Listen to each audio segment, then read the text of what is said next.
Kodali Venkateswararao alias Kodali నానిని తన అనుచరులే వెన్నుపోటు పొడిచారని ఆయన్ని నట్టేట ముంచేశారు.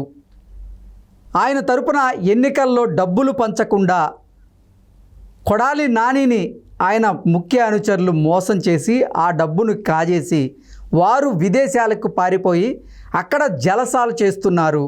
కేవలం వారి వల్లే ఈసారి గుడివాడలో కొడాలి నాని ఓడిపోబోతున్నారు అంటూ రకరకాలుగా కొన్ని వార్తలు సోషల్ మీడియా వేదికగా చక్కర్లు కొడుతున్నటువంటి నేపథ్యంలో ఈ అంశం మీద మనతో మాట్లాడేందుకు ప్రముఖ సీనియర్ జర్నలిస్ట్ డివిఎస్ గారు మనతో ఉన్నారు. సార్తో మాట్లాడదాం.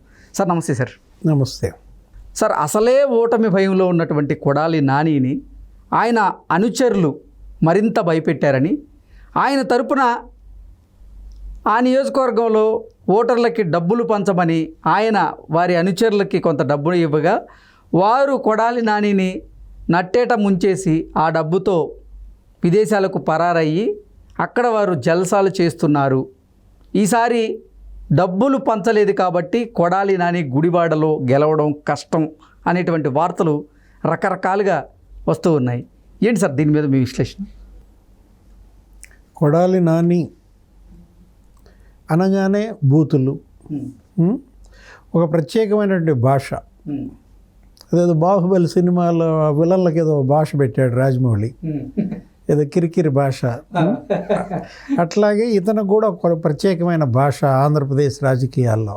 నోరు తెరిస్తే బూతు, ఇక నీ అమ్మ ఇదే తప్ప ఇంకా వేరే ఏమీ ఉండదన్నమాట.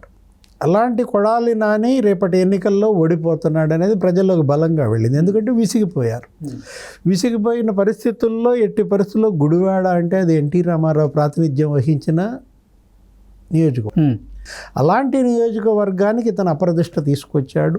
అవినీతి కుంభకోణాలకి పాల్పడ్డాడు. పెద్ద ఎత్తున అక్కడ భూ కబ్జాలు, అక్కడ గంజాయి, క్యాసినోలు, పేకాట, లిక్కర్ మాఫియా, ఆ ఇసుక మాఫియా, అనేక రకాలుగా మనం చూసాం. దాన్ని ఏదో గడ్డం బ్యాచ్ అంట.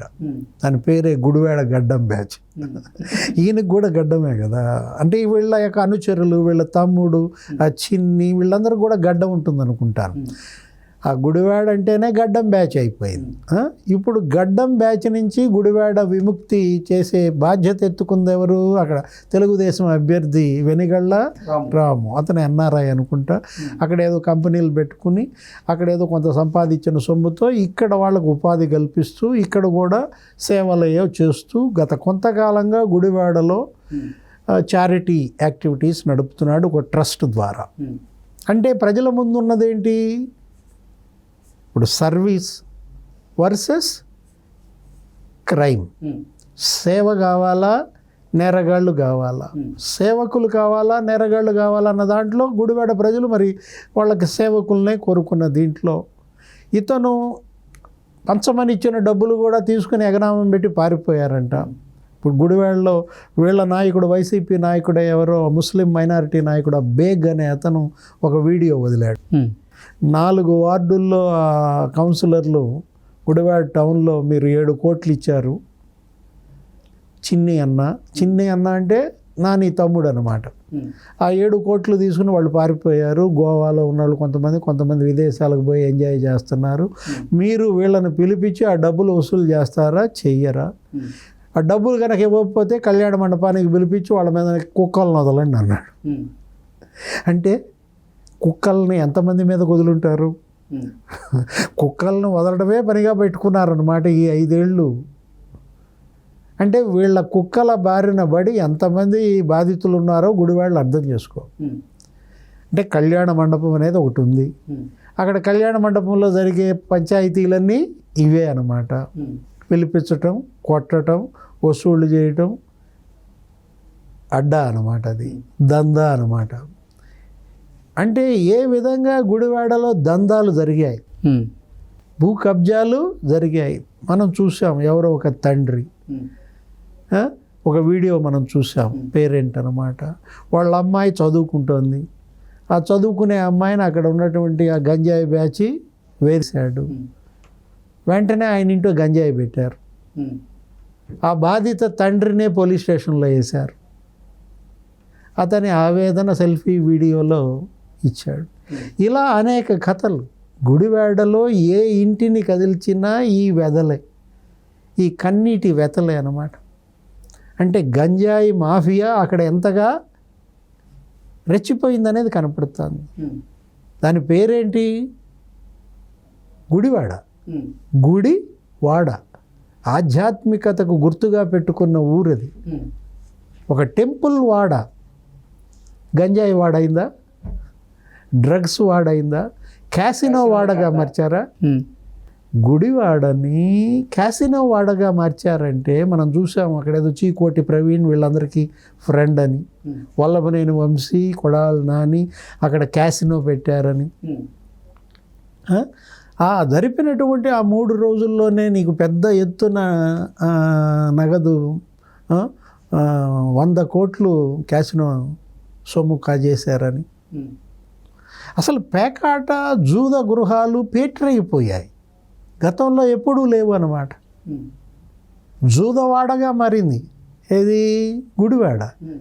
గ్యాంబ్లింగ్ వాడైపోయింది అన్నమాట. అంటే గ్యాంబ్లర్సు, స్మగ్లర్సు, ఈ మాఫియా మూకలు వీళ్ళంతా కూడా చేరారంటే అది ఒకప్పటి గుడివాడ కాదు. ఎన్టీ రామారావు ప్రాతినిధ్యం వహించింది ఈ గుడివాడక. అక్కినేని నాగేశ్వరరావు పుట్టింది ఇక్కడ. ఏఎన్ఆర్ కాలేజ్ అనే ఒక మంచి కాలేజ్ ఉండేది అక్కడ. ఆయనే కట్టించాడు అక్కడ ఆ కాలేజీ. అక్కినేని నాగేశ్వరరావు, ఎన్టీ రామారావు వీళ్ళంతా కూడా అక్కడ వచ్చినటువంటి ఆ ప్రాంతం. ఇతని వల్ల ఈ కొడాలి శ్రీ వెంకటేశ్వరరావు, ఇతని పేరు కొడాలి నాని, కారాకిళ్ళి అంటారు ఆయన్ని. అసలు నోరు తెరిస్తే కంపనమాట. శాసనసభలో ఇతను ఒక గంజాయి మొక్కగా మారాడు. ఒకప్పుడు ఆంధ్రప్రదేశ్ అసెంబ్లీ అంటే ఉద్దండులు ఉండేవాళ్ళు. పుచ్చలపల్లి సుందరయ్య, తెన్నేటి విశ్వనాథం, భాట్టం శ్రీరామ్మూర్తి, గౌతు లచ్చన్న, హేమీలు, ఆలపాటి వెంకటరామయ్య, నీలం సంజీవరెడ్డి, టంగుటూరి ప్రకాశం, ఎన్టీ రామారావు, చంద్రబాబు నాయుడు, రాజశేఖర్ రెడ్డి ఉద్దండులు ప్రాతినిధ్యం వహించినటువంటి ఆంధ్రప్రదేశ్ శాసనసభలో బూతులు. పంచాంగకర్త, బూతుల పంచాంగకర్త ఎవరు? కొడాలి నాని అనే అప్రదిష్ట తీసుకొచ్చాడు. సివిల్ సప్లైస్ మంత్రిగా ఇతను అనేక అవినీతి కుంభకోణం. రైస్ మాఫియా ఏ విధంగా ద్వారంపూడి చంద్రశేఖర్ రెడ్డి ఆధ్వర్యంలో 1000 కోట్ల విలువైనటువంటి రేషన్ బియ్యం కాకినాడ పోర్టు నుండి విదేశాలకు తరలి వెళ్ళిపోయిందో తెలుగుదేశం పార్టీ ఆధారాలతో సహా బయటపెట్టారు. ఎన్ని లక్షల టన్నుల రేషన్ బియ్యం విదేశాలకు అక్రమ రవాణా అయిందో పవన్ కళ్యాణ్ కాకినాడ సభలో ధ్వజమెత్తాడు. Ration mafia don Dwarampudi Chandrasekhar రెడ్డిని పెంచి పోషించింది సివిల్ సప్లైస్ మినిస్టర్గా కొడాలి నాని, కారుమూరి నాగేశ్వరరావు. ఎంత పెద్ద ఎత్తున ఇక్కడ రైస్ మాఫియా అన్నమాట. గంజాయి మాఫియా, డ్రగ్స్ మాఫియా రాజు అందందుకే ప్రధాని నరేంద్ర మోడీ మొన్న ఆంధ్రప్రదేశ్ ప్రచార సభల్లో జగన్మోహన్ రెడ్డి పరిపాలనను మాఫియా రాజు అన్నాడంటే వీళ్ళే ఒక్కొక్కడు ఒక్కొక్క మాఫియా డాన్గా మారిన దీంట్లో ఇవాళ కొడాలి వెంకటేశ్వరరావు మనుషులు వీళ్ళంతా కూడా కొడాలి వెంకటేశ్వరరావు డబ్బు తీసుకుని పారిపోయారంటే 7 కోట్లు తీసుకుని కార్పొరేట్లు విదేశాలు